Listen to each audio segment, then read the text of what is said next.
Ridley Scott, arguably one of the greatest living directors, is set to release a prequel to his 1979 mega hit, Alien: Prometheus, one of the most anticipated sci-fi films in recent memory.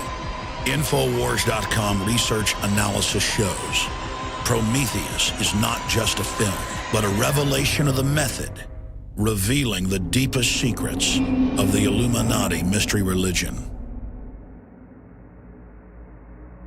I do have a lot of contacts in the media, as viewers and listeners know, and I have been able to secure a copy of an early script, and it follows very closely from the trailer I've seen and other leaks. And I'm not going to give the entire film away here, but in synopsis, this is a film about the origins of humankind with a super race of near immortal genetic engineers who are contemplating a genetic overwrite or rewrite of the planet Earth when meddling humans stumble in to the magician's laboratory.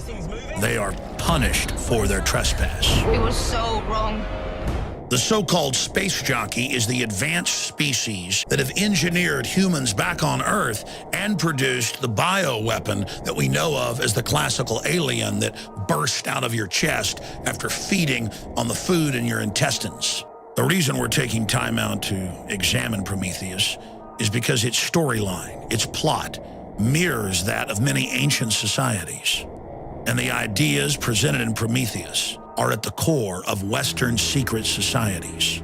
These are ancient civilizations that were separated by centuries, and yet this same pictogram was discovered in every one of them. Please tell me you can read that. I think they want us to come and find them. Across the world, we see evidence of early civilizations' obsession with what they believed were off-world influences. From the Nazca lines in South America to the pyramids of Egypt, we see artifacts, testament to early man's obsession with off-world manipulators. Every ancient culture believed they were communicating with men from the sky. Ezekiel with spinning wheels of fire landing and creatures with blue space helmets approaching Ezekiel and giving him a drug to take, and then he has wild hallucinations. One could say that Prometheus is simply art imitating life and putting a 21st century spin on the beliefs of the Dogon tribe in Africa and the Aztecs of Mesoamerica.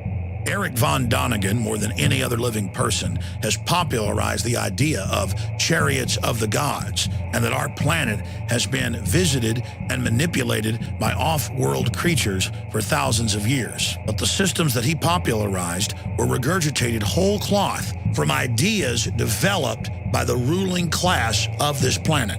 And I want to be clear, every major globalist we look at, going back more than 160 years, is completely and totally obsessed with the idea that off-world aliens are controlling this planet and giving them hidden knowledge.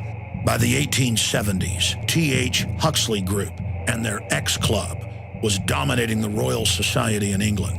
The dominant theory within the X Club was that humans had been seeded here, along with most other life forms, by advanced beings from space.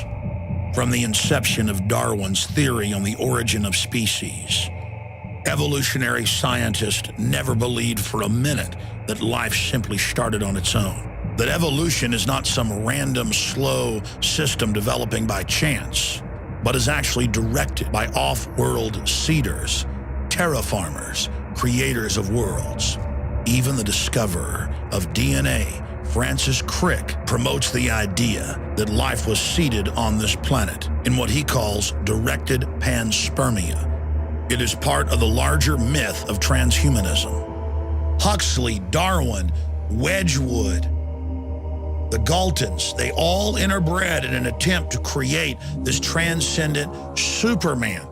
The governing class of this globe believes that they are channeling advanced technological systems given to them by ancient alien species. And the science fiction of the last 150 years, whether it's Jules Verne or H.G. Wells or those that came before them, is obsessed with this, and they're on record part of secret societies who believe what they're promoting is actually reality, but knowing that the public is not ready to accept it, they cover it under the guise of fiction.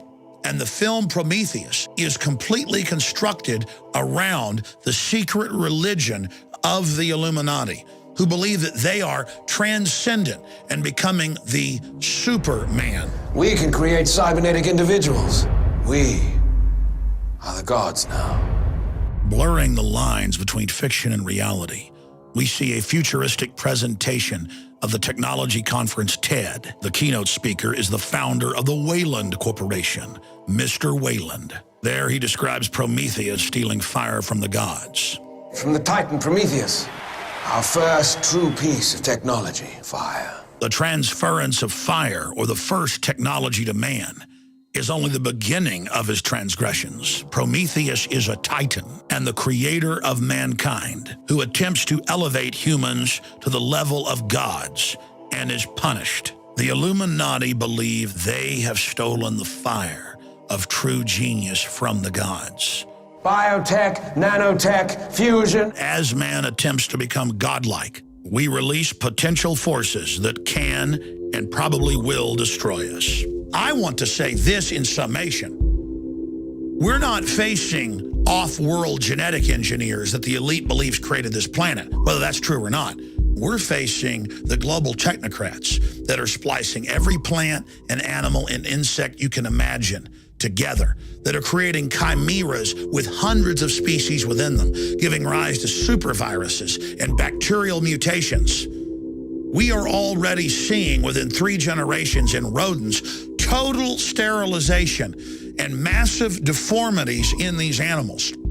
And we have proven from the Rockefeller Foundation documents and other reports that this is part of a long-term program to wreck the general public's DNA. This is the global elite who have fantasized about off-world genetic engineers, creating them actually in a 160-year-plus program, developing the sciences and technologies to put this into place. Whatever you say about the Illuminati, they have got patience and they have had incredible vision. But I believe humanity needs to hear the truth and understand that this is being carried out against us all. Because we have a choice to stand up now, but only a short window, and say no. I know the plot of the film. I know how it ends. But I'm going to leave that for you to discover. The point is, the film itself is only a revelation of the method, an externalization of the hierarchy.